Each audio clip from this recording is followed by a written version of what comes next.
volta com a leitura do livro Teoria Quântica, de John Polkinghorne, e hoje a gente vai refletir sobre o que é a catástrofe ultravioleta. O que seria isso, né?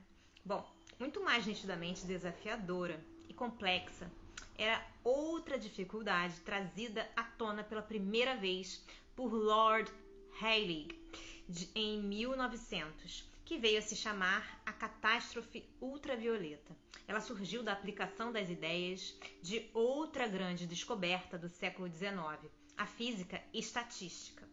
Nela, os cientistas estavam tentando desvendar o comportamento de sistemas muito complicados que tinham formas bem diferentes do que seus movimentos detalhados poderiam assumir. Um exemplo desse sistema seria um gás composto de muitas moléculas distintas, cada uma com seu próprio estado de movimento. Outro exemplo seria a energia radioativa, que poderia ser composta de contribuições divididas entre muitas frequências distintas.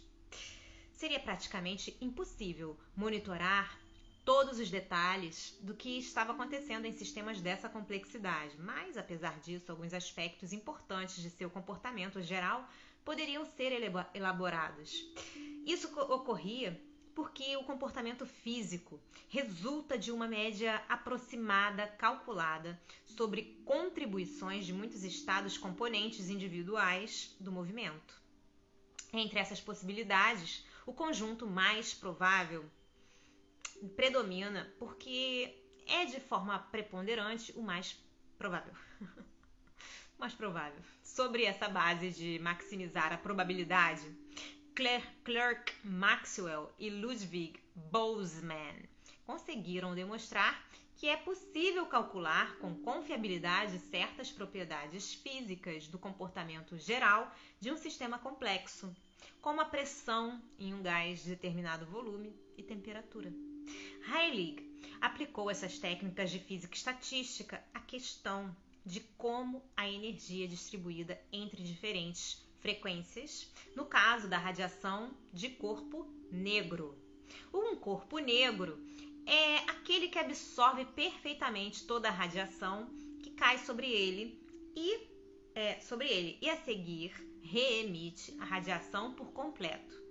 O tema do espectro de radiação em equilíbrio com um corpo negro poderia parecer um tipo de questão um tanto exótica para se formular, porém, na verdade, há aproximações excelentes a corpos negros disponíveis. Então, trata-se de um assunto que pode ser investigado de modo experimental e teórico, por exemplo, estudando-se a radiação no interior de um forno especialmente preparado. A questão era simplificada pelo fato de que já se sabia que a resposta dependeria somente da temperatura do corpo e não de detalhes adicionais de sua estrutura. Rayleigh destacou que a aplicação objetiva das ideias comprovadas da física estatística levou a um resultado desastroso. Além de o cálculo não estar de acordo com o espectro medido, ele não fazia sentido algum.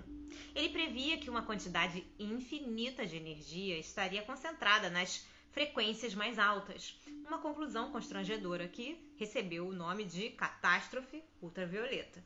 A natureza catastrófica dessa conclusão é bastante evidente. Ultravioleta é uma maneira de dizer altas frequências. O desastre surgiu porque a física estatística clássica prevê que cada grau de liberdade do sistema, nesse caso, cada modo distinto com que a radiação pode ondular, receberá o mesmo volume fixo de energia, uma quantidade que só depende da temperatura. Quanto maior a frequência, maior o número de modos correspondentes de oscilação, com o resultado de que as frequências mais altas roubam tudo, acumulando quantidades ilimitadas de energia. Aqui havia um problema que equivalia a mais do que uma pequena falha na esplêndida fachada da física clássica. Era mais o caso de um buraco aberto no prédio. Em um ano, Max Planck, agora professor de física em Berlim, encontrara uma maneira notável de solucionar o dilema. Ele disse ao seu filho que acreditava ter feito uma descoberta de igual significância às de Newton. Pode ter parecido uma alegação grandiosa, mas Planck estava dizendo nada menos que é a pura verdade. A física clássica considerava que a radiação vertia continuamente para dentro e para fora do corpo negro, semelhante a como a água pode verter de uma esponja. No mundo de suaves mudanças da física clássica, nenhuma outra suposição parecia totalmente plausível. Mesmo assim, Planck fez uma proposta contrária, sugerindo que a radiação era emitida ou absorvida de tempos em pacotes de energia de tamanho definido. Ele especificou que o conteúdo energético de um desses quanta, como eram chamados pacotes, seria proporcional à frequência da radiação. A constante de proporcionalidade foi tirada de uma constante universal da natureza, agora conhecida como constante de Planck. Ela é representada pelo símbolo H.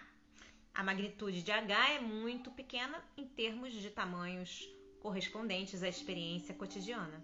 É por isso que esse comportamento pontuado de radiação não fora notado antes. Uma sequência de pequenos pontos muito próximos assemelha-se a uma linha cheia.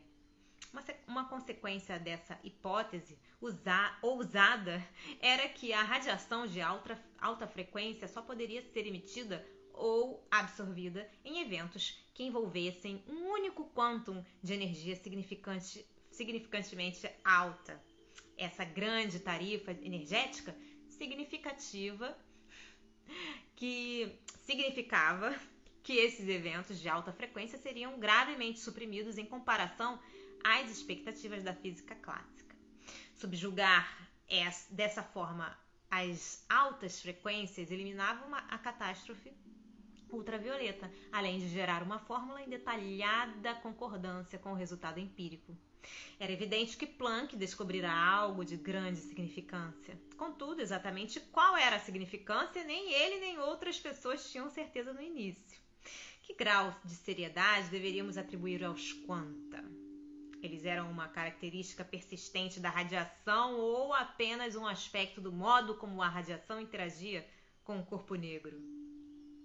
Afinal, gotas de uma torneira formam uma sequência de quanta aquoso, mas fundem-se com o restante da água e perdem sua identidade individual assim que caem na pia. Bom, gente, ficamos por aqui por hoje na nossa leitura. Espero que vocês estejam gostando dela tanto quanto eu. Um beijo grande a todos. Deus abençoe. Até a próxima. Tchau, tchau.